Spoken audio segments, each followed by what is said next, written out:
Broncos country is totally behind you, City. Hashtags going crazy for you. What does it feel like to have this fan base just embrace you in this moment? Yeah, look, I mean, this is not about myself. First of all, I want to, obviously, my thoughts and prayers have been with Bo since Saturday night. I mean, it's crushing because he's one of my best friends. And Sam and I were talking about this. Like, Sam and I probably spend more time with him than his wife does right now.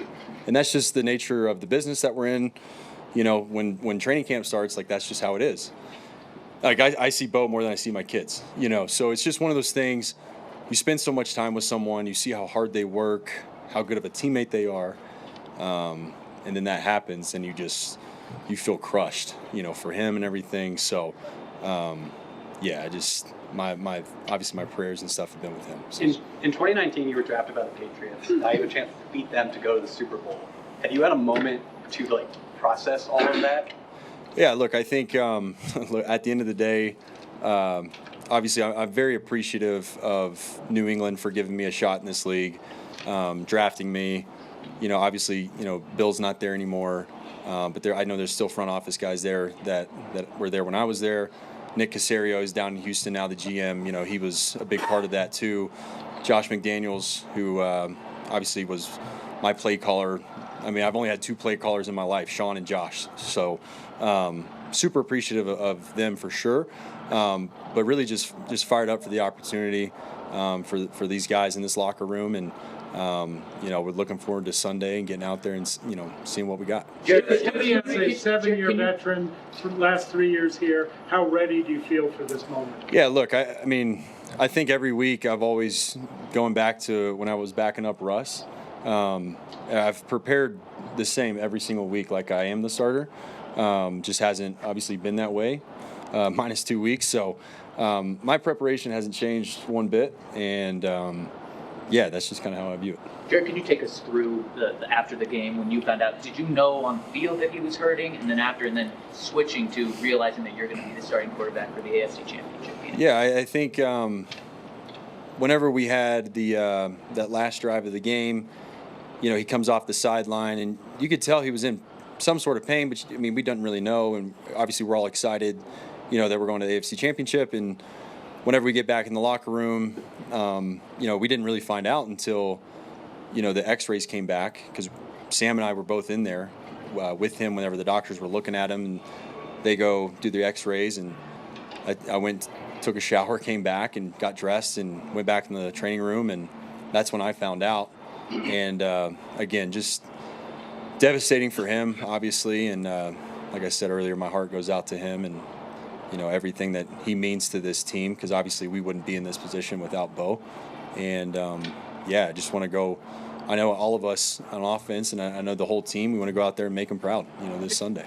Jarrett, what's the biggest challenge in getting to speed in just the 1 week of prep that you have? Yeah, look, I think, I mean, reps are obviously everything, but, I mean, we practice full speed here. That's one thing that I love about Sean, and, you know, I was fortunate whenever I played in New England for Bill, it was the same way. Like, you try to make practice as hard as possible. That way Sunday it's not a shock. So that's how we practice here, and that's how we'll always practice here. What is the sweet spot between playing free and doing too much? Yeah, look, I think what I always go back to in any game, regular season, preseason, AFC Championship, it's still the same game. So obviously there's implications and, you know, winner advances, all that kind of stuff. But at the end of the day, it's still football, and that's how I view it. So I'm not treating it any differently. I'm not treating my preparation any differently. I'm just going to go out there and play and be myself. I think that's the biggest thing is, you know, I'm not going to try to be somebody that I'm not. And I know how I can play, and I know the kind of guys I got around me and the kind of team that we have. So we all just have to play within ourselves. Jarrett, I know this isn't how you want to get this opportunity, but you said you believe you can be a starting quarterback in this league.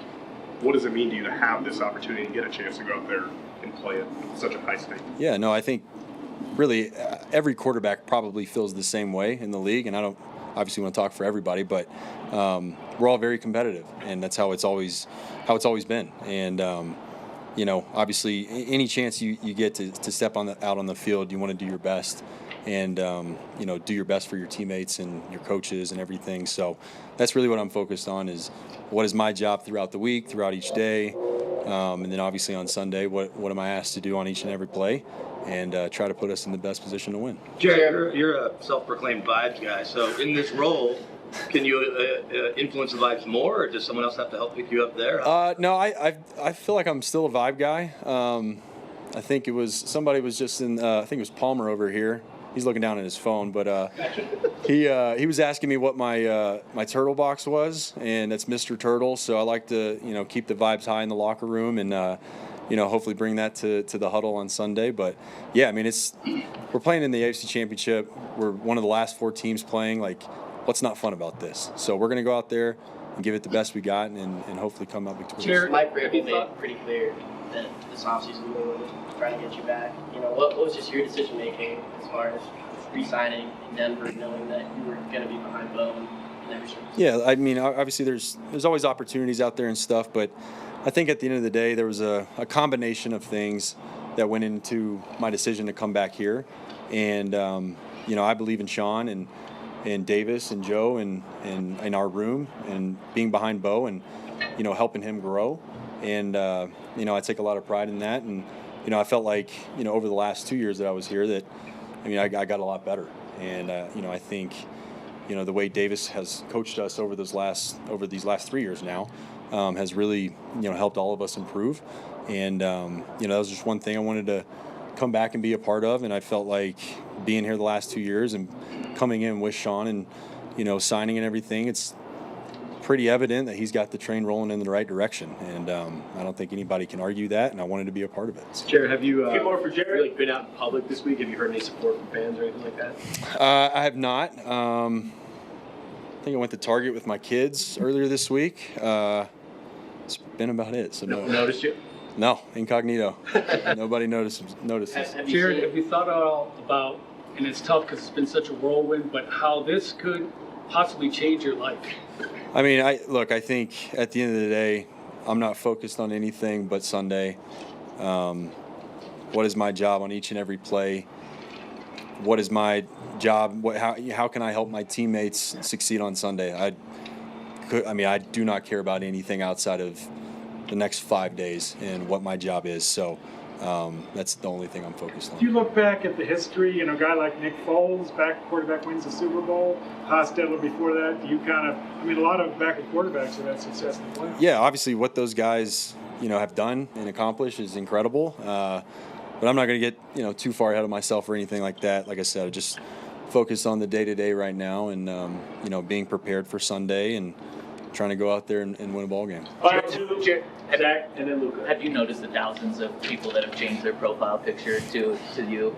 So I'm actually not on social media at the moment, but I have had multiple people send me the LeBron meme with the headphones and the sunglasses. So I guess that's pretty funny. But it's great. I mean, Broncos country, in my opinion, arguably the best fan base in sports. So, really excited to get out there in front of them. And, it's been a long time since this game's been played here. So I know they'll be rocking on Sunday. Last one, Luca. After Bo won the job last year, you told everyone here that you viewed yourself as a starting quarterback in this league. From that point, how do you feel like you've developed as a player? Have you kept that same just mentality day by day, every single day since? Yeah, absolutely. I think the biggest thing in this business is if you get complacent with your job, their job upstairs is to find someone that's better than you. So you always have that chip on your shoulder to keep working, no matter the circumstance, and that hasn't changed for me. So every day I wake up and thank God that I'm able to be a quarterback in the NFL and just go to work every day with a great group of guys and coaches and support staff and everybody that's involved. And we're just all really fortunate to be here, playing in this game this late in the season. So that mentality's never changed.